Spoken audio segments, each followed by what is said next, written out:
ਜੇ ਤੋਂ ਕਦੇ ਰਾਵੀ ਲੰਘ ਜਾਵੇ, ਹਯਾਤੀ ਪੰਜਾਬੀ ਬਣ ਜਾਏ। ਮੈਂ ਬੇੜੀਆਂ ਹਜ਼ਾਰ ਤੋੜ ਲਾਂ, ਮੈਂ ਪਾਣੀ ਵਿੱਚੋਂ ਸਾਹ ਨਿਚੋੜ ਲਾਂ। ਜੇ ਤੋਂ ਕਦੇ ਰਾਵੀ ਲੰਘ ਜਾਵੇ ਹੋ, ਜੇ ਰਾਵੀ ਵਿੱਚ ਪਾਣੀ ਕੋਈ ਨਹੀਂ ਤੇ ਆਪਣੀ ਕਹਾਣੀ ਕੋਈ ਨਹੀਂ। ਜੇ ਸੰਗ ਵੇਲੀਆ ਕੋਈ ਨਾ ਤੇ ਕਿਸੇ ਨੂੰ ਸੁਣਾਣੀ ਕੋਈ ਨਹੀਂ।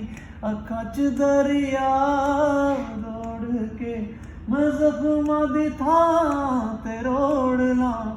ਜੇ ਇੱਥੋਂ ਕਦੇ ਰਾਵੀ ਲੰਘ ਜਾਵੇ, ਹਯਾਤੀ ਪੰਜਾਬੀ ਬਣ ਜਾਵੇ। ਮੈਂ ਬੇੜੀਆਂ ਹਜ਼ਾਰ ਤੋੜ ਲਾਂ, ਮੈਂ ਪਾਣੀ ਵਿੱਚੋਂ ਸਾਹ ਨਿਚੋੜ ਲਾਂ। ਜੇ ਇੱਥੋਂ ਕਦੇ ਰਾਵੀ ਲੰਘ ਜਾਵੇ ਹੋ।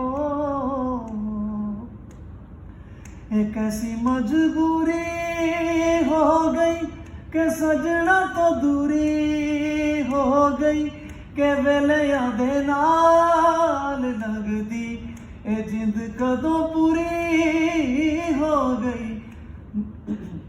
बेगानियां दी राह छोड़ के मैं अपनी मुहार मोड़ लां।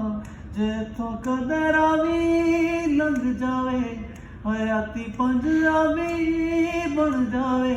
मैं बेड़ियां हज़ार तोड़ लां, मैं पानी विचों साह निचोड़ लां। जे तो कदे रावी लंघ जावे।